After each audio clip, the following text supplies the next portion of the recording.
The Seventh-day Adventist Church had its roots in the Millerite movement of the 1830s and 1840s, during the period of the Second Great Awakening, and was officially founded in 1863. Prominent figures in the early church included Hiram Edson, James Springer White and his wife Ellen G. White, Joseph Bates, and J. N. Andrews. Over the ensuing decades, the church expanded from its original base in New England to become an international organization. Significant developments such the reviews initiated by evangelicals Donald Barnhouse and Walter Martin in the 20th century led to its recognition as a Christian denomination. Foundations, 1798 to 1820s. The Second Great Awakening, a revival movement in the United States, took place in the early 19th century. Many religious minority movements formed.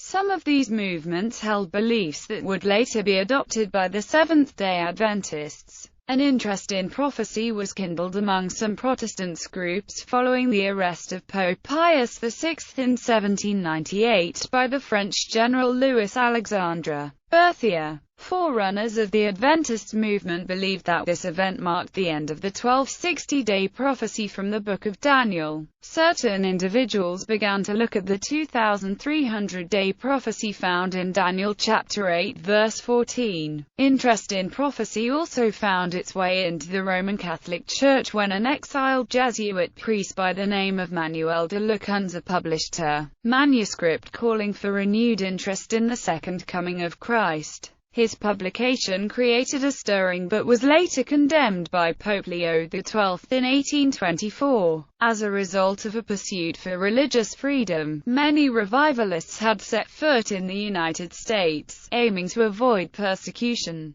Millerite roots, 1831 to 44. The Seventh-day Adventist Church formed out of the movement known today as the Millerites. In 1831, a Baptist convert, William Miller, was asked by a Baptist to preach in the church and began to preach that the second advent of Jesus would occur somewhere between March 1843 and March 1844. Based on his interpretation of Daniel chapter 8 verse 14, a following gathered around Miller that included many from the Baptist, Methodist, Presbyterian and Christian Connection churches. In the summer of 1844, some of Miller's followers promoted the date of October 22. They linked the cleansing of the sanctuary of Daniel chapter 8 verse 14 with the Jewish Day of Atonement, believed to be October 22 that year. By 1844, over 100,000 people were anticipating what Miller had called the Blessed Hope. On October 22, many of the believers were up late into the night watching, waiting for Christ to return, and found themselves bitterly disappointed when both sunset and midnight passed with their expectations unfulfilled. This event later became known as the Great Disappointment. Pre-denominational years, 1844 to 60. Edson and the Heavenly Sanctuary. After the disappointment of October 22, many of Miller's followers were left upset and disillusioned. Most ceased to believe in the imminent return of Jesus. Some believed the date was incorrect. A few believed that the date was right but the event expected was wrong. This latter group developed into the Seventh-day Adventist Church. One of the Adventists, Hiram Edson, wrote, "Our fondest hopes and expectations were blasted, and such a spirit of weeping came over us as I never experienced before. It seemed that the loss of all earthly friends could have been no comparison. We wept, and wept, till the day dawned." On the morning of October 23, Edson, who lived in Port Gibson, New York, was passing through his grain field with a friend. He later recounted his experience. "We started, and while passing through a large field I was stopped about midway of the field. Heaven seemed open to my view, and I saw distinctly and clearly that instead of our high priest coming out of the most holy of the heavenly sanctuary to come to this earth on the 10th day of the 7th month, At the end of the 2,300 days, calculated to be October 22, 1844, he for the first time entered on that day the second apartment of that sanctuary, and that he had a work to perform in the most holy before coming to the earth. Edson shared his experience with many of the local Adventists who were greatly encouraged by his account. As a result, he began studying the Bible with two of the other believers in the area, O.R.L. Crozier and Franklin B. Hahn, who published their findings in a paper called Day Dawn. This paper explored the biblical parable of the 10 virgins and attempted to explain why the bridegroom had tarried. The article also explored the concept of the Day of Atonement and what the authors called our chronology of events. The findings published by Crozier, Hahn and Edson led to a new understanding about the sanctuary in heaven. Their paper explained how there was a sanctuary in heaven, that Christ, the high priest, was to cleanse. The believers understood this cleansing to be what the 2,300 days in Daniel was referring to. George Knight wrote, although originally the smallest of the post-Millerite groups, it came to see itself as the true successor of the once powerful Millerite movement. This view was endorsed by Ellen White. However, Seeking a Sanctuary sees it more as an offshoot of the Millerite movement. The Sabbath and shut-door Adventists were disparate, but slowly emerged. Only Joseph Bates had had any prominence in the Millerite movement. Adventists viewed themselves as heirs of earlier outcast believers such as the Waldenses, Protestant reformers including the Anabaptists, English and Scottish Puritans, evangelicals of the 18th century including Methodists, Seventh-day Baptists, and others who rejected established church traditions. Sabbath observance develops and unites. A young Seventh-day Baptist layperson named Rachel Oakes Preston living in New Hampshire was responsible for introducing Sabbath to the Millerite Adventists. Due to her influence, Frederick Wheeler, a local Methodist Adventist preacher, began keeping the seventh day as Sabbath, probably in the early spring of 1844. Several members of the Washington, New Hampshire church he occasionally ministered to also followed his decision. These included William and Cyrus Farnsworth. T.M. Preble soon accepted it either from Wheeler or directly from Oakes. These events were shortly followed by the Great Disappointment. Preble promoted Sabbath through the February 28, 1845 issue of The Hope of Israel. In March he published his Sabbath views in tract form. Although he returned to observing Sunday in the next few years, his writing convinced Joseph Bates and J. N. Andrews. These men in turn convinced James and Ellen White, as well as Hiram Edson and hundreds of others. Bates proposed that a meeting should be organized between the believers in New Hampshire and Port Gibson. At this meeting, which occurred sometime in 1846 at Edson's farm, Edson and other Port Gibson believers readily accepted Sabbath and at the same time forged an alliance with Bates and two other folk from New Hampshire who later became very influential in the Adventist Church. James and Ellen G. White. Between April 1848 and December 1850, 22 Sabbath conferences were held in New York and New England.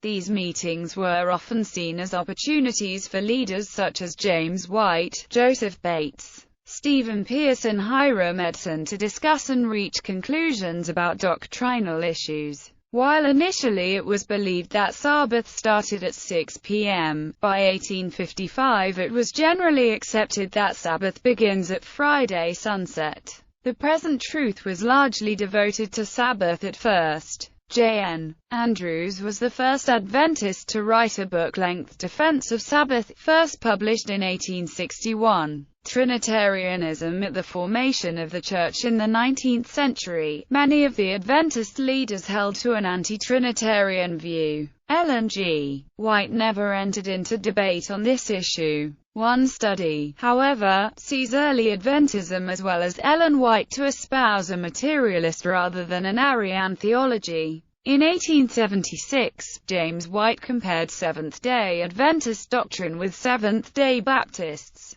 He observed, The principal difference between the two bodies is the immortality question. The S.D. Adventists hold the divinity of Christ so nearly with the Trinitarian that we apprehend no trial here. Post-tribulation premillennialism, beginning with William Miller's teachings, Adventists have played a key role in introducing the Bible doctrine of premillennialism in the United States. They believe the saints will be received or gathered by Christ into the kingdom of God in heaven at the end of the tribulation at the second coming before the millennium. In the appendix to his book Kingdom of the Cults, where Walter Martin explains why Seventh-day Adventists are accepted as Orthodox Christians, Martin also summarizes the key role that Adventists played in the advancement of premillennialism in the 19th century. From the beginning, the Adventists were regarded with grave suspicion by the great majority of evangelical Christians, principally because Seventh-day Adventists were premillennial in their teaching.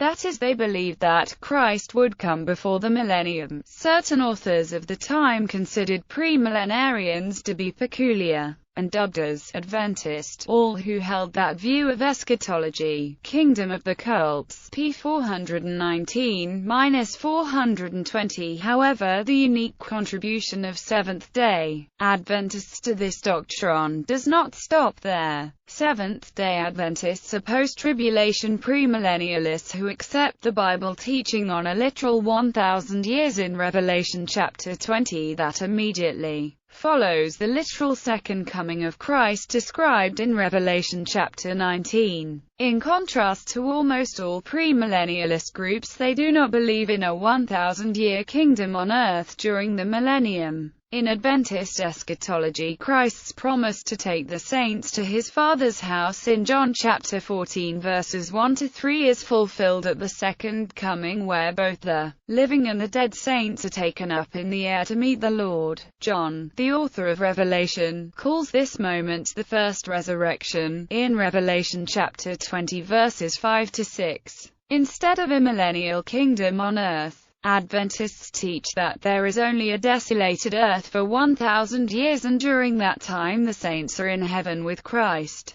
Adventist publishing work begins with The Present Truth on November 18, 1848. Ellen White had a vision in which God told her that her husband should start a paper. In 1849, James, determined to publish this paper, went to find work as a farm hand to raise sufficient funds. After another vision, she told James that he was to not worry about funds but to set to work on producing the paper to be printed. James readily obeyed, writing from the aid of a pocket Bible, Cruden's Condensed Concordance, and an abridged dictionary with one of its covers off, thanks to a generous offer by the printer to delay charges. The group of Advent believers had 1,000 copies of the first publication printed. They sent the publication, which was on the topic of Sabbath, to friends and colleagues they believe would find it of interest. 11 issues were published in 1849 and 1850. Formal Organization and Further Growth, 1860-80. Choosing a Name and a Constitution in 1860. The fledgling movement finally settled on the name of Seventh-day Adventist, representative of the Church's distinguishing beliefs. 3 years later, on May 21, 1863, the General Conference of Seventh-day Adventists was formed and the movement became an official organization. Annual regional camp meetings. The first annual regional camp meeting took place September 1868. Since then, the annual regional camp meeting has become a pattern among Seventh-day Adventists and is still practiced today. Influence of Ellen G. White. Ellen G. White, while holding no official role, was a dominant personality. She, along with her husband, James White, and Joseph Bates, moved the denomination to a concentration on missionary and medical work. Mission and medical work continues to play a central role in the 21st century. Under White's guidance, the denomination in the 1870s turned to missionary work and revivals. tripling its membership to 16,000 by 1880. Rapid growth continued, with 75,000 members in 1901. By this time operated 2 colleges, a medical school, a dozen academies, 27 hospitals, and 13 publishing houses. By 1945, the church reported 226,000 members in the US and Canada, and 380,000 elsewhere. The budget was $29 million and enrollment in church schools was 40,000. In 1960 there were 1,245,125 members worldwide, with an annual budget of over $99,900,000. Enrollment in church schools from elementary to college was 290,000 students. As of the year 2000 there were 11,687,229 members worldwide. The global budget was $28,610,881,313, and the enrollment in schools was 1,065,092 students. In 2008, the global membership was 15,921,408 with a budget of $45,789,067,340. The number of students in SDA-run universities, secondary and primary schools was 1,538,607. Political views. Seventh-day Adventists participated in the temperance movement of the late 1800s and early 1900s. During this same time, they became actively involved in promoting religious liberty. They had closely followed American politics, matching current events to the predictions in the Bible. Seventh day means the observance of the original Sabbath. Saturday is still her sacred obligation. Adventists argued that just as the rest of the Ten Commandments had not been revised, so also the injunction to remember the Sabbath day to keep it holy remained in full force. This theological point turned the young group into a powerful force for religious liberty, growing into its full stature in the late 19th century and early 20th century. These Adventists opposed Sunday laws on every side. Many were arrested for working on Sunday, in fighting against the real threat of a legally established national day of worship.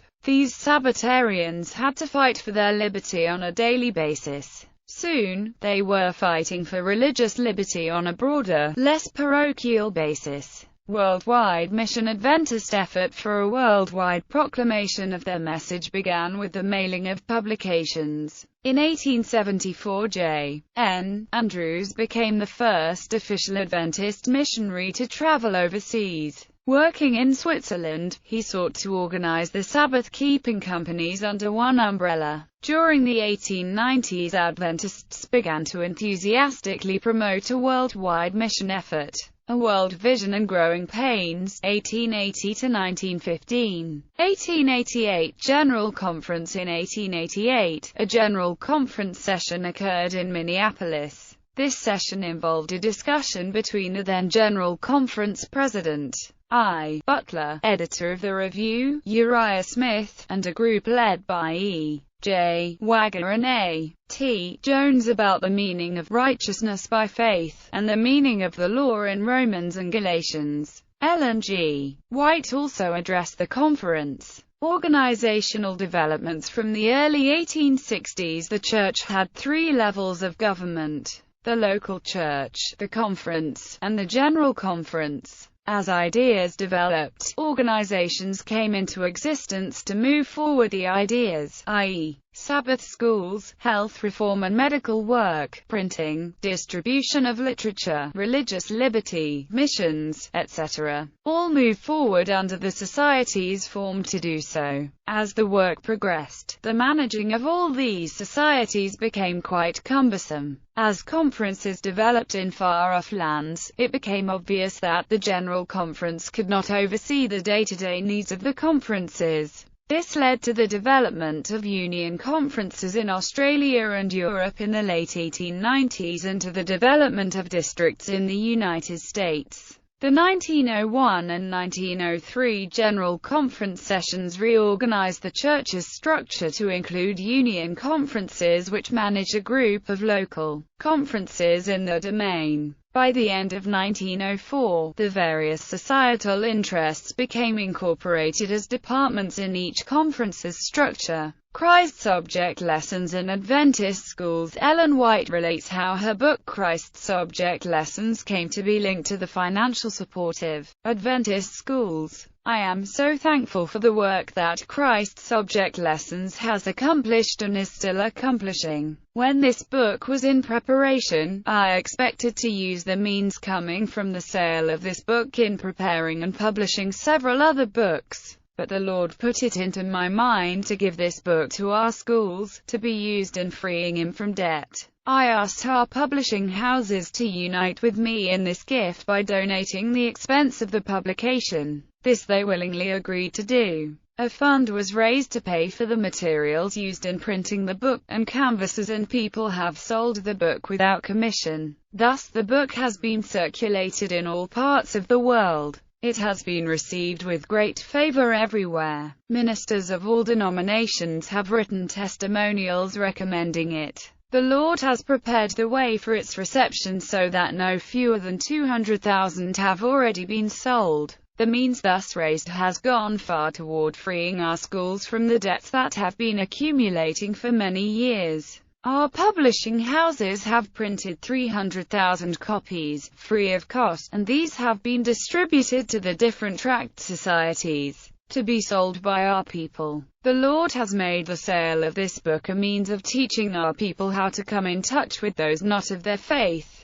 and how to impart to them a knowledge of the truth for this time. Many have been converted by reading this book. In 1902, those affiliated with Healdsburg College, now Pacific Union College, dedicated a week to sell Christ's Object Lessons. They first read the book together. Then each student was given 6 books to sell. Territories were assigned, and for a week the school suspended classes in order to sell the books. The college church took the territory immediately surrounding the church, while the students were given territory further away from the school. Message to the world. After John Andrew's venture into Europe, others also went out. Some to Africa, others to Asia, and others to Australasia. Early 20th century, 1915 to 1930. Fundamentalism and Progress. Ellen G. White died in 1915, and Adventist leaders participated in a number of prophetic conferences during and soon after World War I.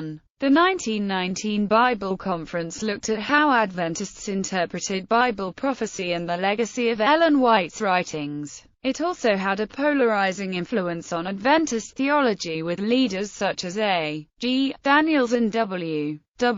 Prescott questioning some of the traditional views held by others like Benjamin G. Wilkinson, S. Washburn, and Claude Holmes. Fundamentalism was dominant in the church in the early 20th century. George Knight dates it from 1919 to 1950. The edited transcripts of the 1952 Bible Conference were published as our firm foundation.